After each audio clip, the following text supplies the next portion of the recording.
It made a refreshing change for me to visit Lisbon, Portugal, for the first time for the Grand Prix at Monsanto. The main straight was one half of the dual carriageway road between Estoril and Lisbon. The rest of the circuit was in an adjacent park. This was the first Formula One race there, so few of the drivers knew anything of the circuit beforehand, although Stirling Moss was a notable exception to that.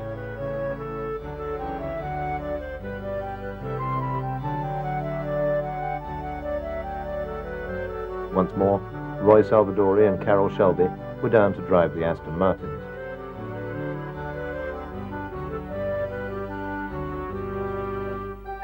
If you play your cards right, you might finish this one, Carroll, mused Roy.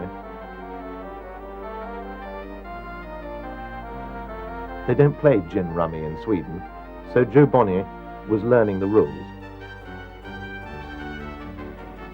Eric Hine oversaw some last-minute modifications to the Aston's bonnet. David Brown's foray into Formula One had not reaped rewards. Certainly they were not having the same success that they were used to having in sports cars. Ferraris were entered for Tony Brooks, Dan Gurney and Phil Hill. Ferrari driver Jean Behra had sadly been killed earlier in the month in a sports car race at the German Grand Prix meeting in Avus. And big Dan Gurney had been drafted into the Ferrari team to take his place. There were now 5 Americans in Grand Prix racing, almost 1/3 of the 16-strong Portuguese Grand Prix entry. Rob Walker entered Cooper Climaxes for Stirling Moss and Maurice Trintignant. The Works Coopers were driven by Jack Brabham, Maston Gregory and Bruce McLaren. The BRM drivers were Joe Bonnier, Harry Schell and Ron Flockhart. Tony Brooks arrived for the final practice session at 6:30 on the Friday evening. BRM boss Raymond Mays was there with Mr. and Mrs. David Brown. Moss set pole position a full 2 seconds ahead of Brabham's Works Cooper Climax. After his win at Aintree, Brabham had to give best to the Ferraris in the German Grand Prix on the high-speed Avus track in Berlin. Tony Brooks had led home a Ferrari 1-2-3 there and now had 23 points in the championship to Brabham's 28. The final place on the front row of the grid in Portugal was taken by Maston Gregory's Cooper. The second row comprised Maurice Trintignant, also in a Cooper, and Joe Bonnier, his BRM being the fastest of the front-engine cars. The Ferraris of Dan Gurney and Phil Hill were on the third row, with Bruce McLaren in the third Works Cooper.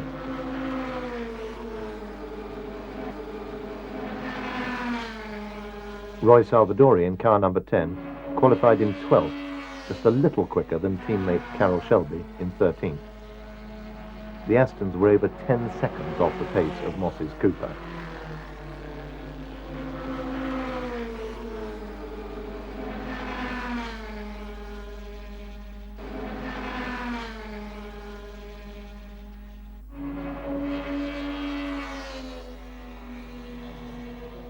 To avoid the hottest part of the August day, the race was started at 5 p.m. on Sunday. Lined up for the 62-lap race, I spotted the Works Ferraris, 2 of the 3 Works Coopers, and Rob Walker's Coopers. Moss got a poor start. Coming down the hill on the first lap, Brabham led from Gregory with Stirling third. At the back of the field was Brooks, who'd been left behind at the start.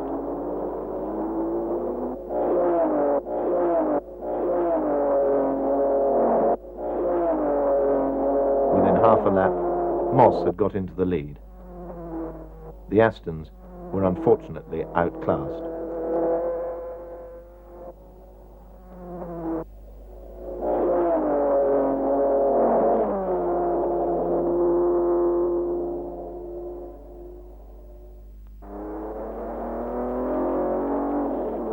On the second lap, Phil Hill spun and was then collected by his namesake, Graham Hill.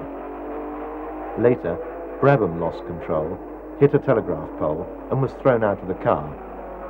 Maston Gregory narrowly avoided running over him, but went on to take second, and McLaren was now third, followed by the duelling pair of Gurney in the Ferrari and Trintignant in the second Rob Walker Cooper.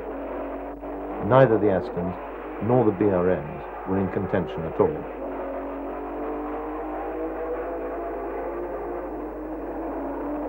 Brooks tried to make up ground after his tardy start. Bruce McLaren soon retired with clutch failure. The race had now become, in effect, a demonstration by the master, Stirling Moss. He was leading completely unchallenged.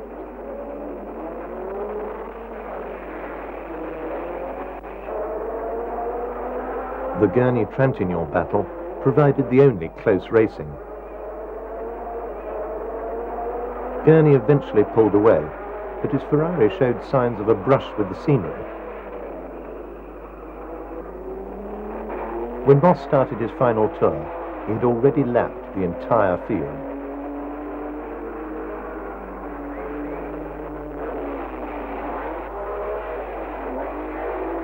Stirling won a comprehensive victory from Gregory, Gurney and Trintignant.